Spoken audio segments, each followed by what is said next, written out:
What's going on, YouTube? Hope you're all having a good week. Heirlooms, the most expensive cosmetic decision you can make in Apex Legends, and perhaps in real life. But which one is the best one? Which one should you spend your hard-earned coin on? Today, I'm ranking all 11 heirlooms for you so that you can have a better idea of which one you should spend your money on. Or, you know, heirloom shards if you were lucky enough to get them. Before we get started, be sure to like this video, hit that sub button, ring that notification bell, and share this video with a friend, perhaps one who's got heirloom fever just like you. But without further ado, I'm Brad from Last Call Gaming. Let's tap into it.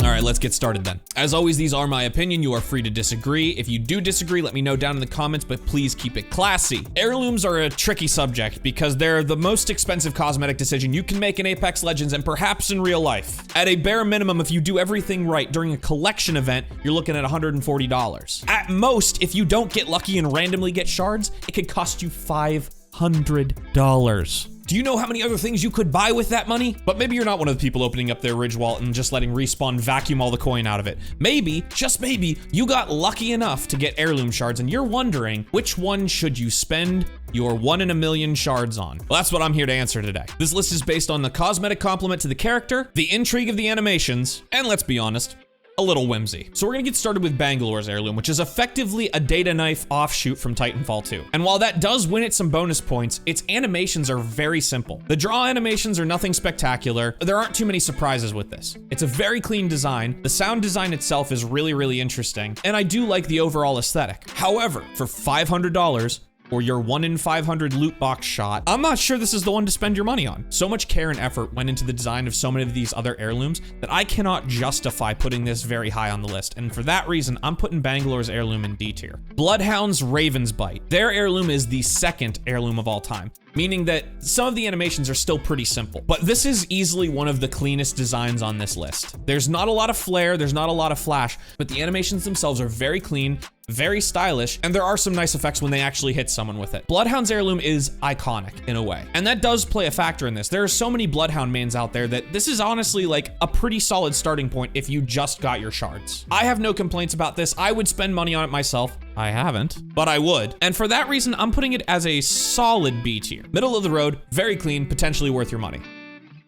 Next, we have Caustics Hammer. Now, this hammer is very fitting for a mad scientist like Caustic. And it's one of the situations where Respawn really started to branch out and give some serious thought to animations and how to make these things really feel special. And I respect that. I personally don't like the face on the backside of the hammer, but that's just a me thing. There's some really cool animations, including one I particularly like, where he sips some coffee. As a coffee drinker myself, I kind of like the connection there. It's a nice touch. It's unique, it's funny, it's quirky. I think when you're looking at an heirloom, you want some of that quirkiness. It makes having the heirloom feel a little bit more special. There are definitely some misses with this heirloom though, one of which being he cannot break down doors with it, but you can't fault Respawn for not going the extra 100th mile. I like this heirloom a lot, and for that reason, I am also gonna put this in B tier. It's a very solid choice. Gibraltar's War Club, a design that I personally really enjoy. It's almost reactive in a sense, which is a really good thing for an heirloom. The last thing you want is for it to feel flat and uninspiring. And don't get me wrong, there are some really good animations for this one. His War Dance emote is super cool, and the ability to basically inspect his own shield is a nice touch. Outside of that though, it doesn't feel like they spent as much time on Gibraltar as they could have. And to me, it still feels like it's a little bit lacking. It fits his character very nicely, and if you're a Gibraltar main, you should definitely pick this up. But compared to everything else on this list, I'm actually gonna put it in C tier. It's good, but there are other ones that you should consider picking up. Lifelines Drumsticks. These are an example of the power of like clean static animations. They aren't overly complicated, but they just sort of work. And they fit her character very nicely. They give sort of a lightsaber vibe when you sort of swing them around and hit people with them, which is really cool and it's a nice touch. The animations themselves are a little basic, and so that's a little bit of a loss for me. But this is still a solid heirloom choice, and I'm once again gonna put this in B tier. And I'm gonna put them actually slightly in front of the Caustic Hammer. I think the cleanliness of the animations really brings a specialness to the heirloom. Next, we have Mirage's heirloom. Too much wit. This heirloom's a little bit tough for me because it's hilarious, don't get me wrong. The animations for this are ridiculous, and I respect that. However, This Little Toy Academy award gives me that vibe of like when you're a tourist in Hollywood and you go to one of those cheap, scummy gift shops on Hollywood Boulevard. This looks like the kind of thing that you would pick up at one of those stores.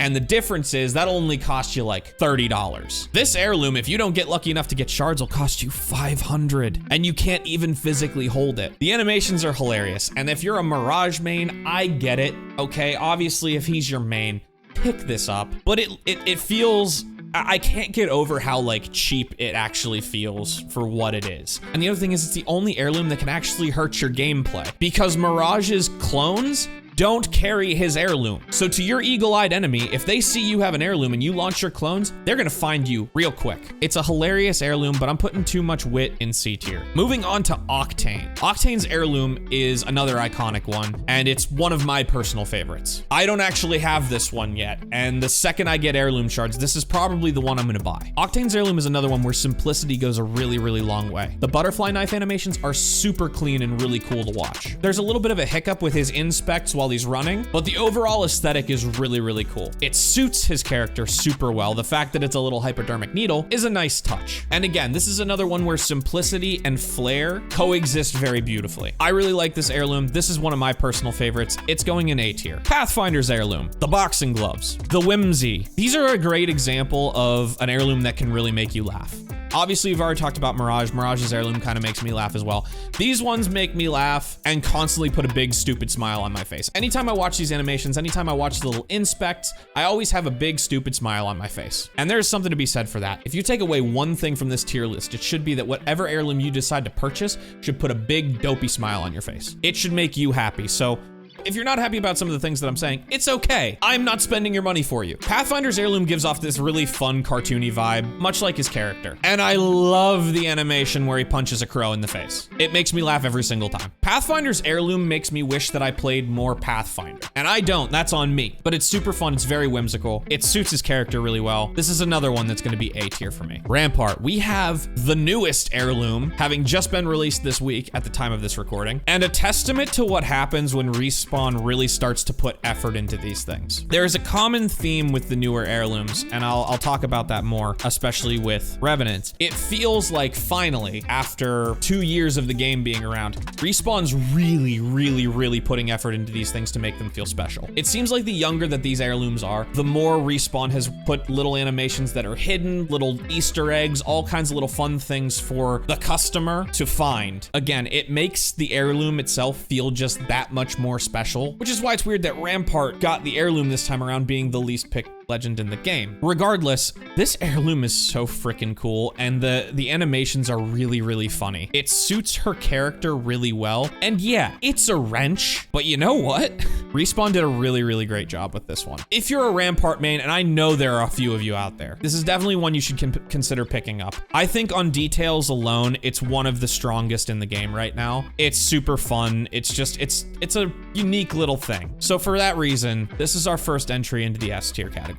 Revenant Scythe was another one that took a lot of people by surprise. Revenant was by no means the least picked legend in the game, and he is part of one of the more toxic metas if you talk to the pros. But Revenant Scythe, love or hate the character, took everybody by surprise and shocked a lot of content creators. When I picked this up for the first time, the animations absolutely blew me away. This has one of the most interactive sets of animations in the game. This is another one that when you are messing around with it, it feels special. And I think that's ultimately what the goal of these things should be. I've said it a bunch of times this time. For something this expensive that is merely cosmetic, it needs to feel special. There are always going to be people who spend money on this stuff. But for the people that just get their heirloom shards randomly, 1 in 500 chance, by playing the game a lot, it needs to feel special. And Revenant Scythe really does it for me. The voice lines are cool. The animations are cool. The melee mechanics are really cool. This one checks all the boxes as well. And I'm actually going to put it in front of Ramparts as probably the best heirloom in the game. And finally, we have the heirloom that started it all. Wraith's Kunai. I'm getting sweaty just thinking about this thing. Wraith's Kunai started this madness. It was the first heirloom, the first one. And so it suffers a little bit because, again, it was very simple for what it was at the time. Obviously, Respawn has learned over the years how to make these feel better, and yet somehow the Kunai is one of the most quintessential items in the game. It's stereotypical for your sweaty Wraith main, your TTV early match lever,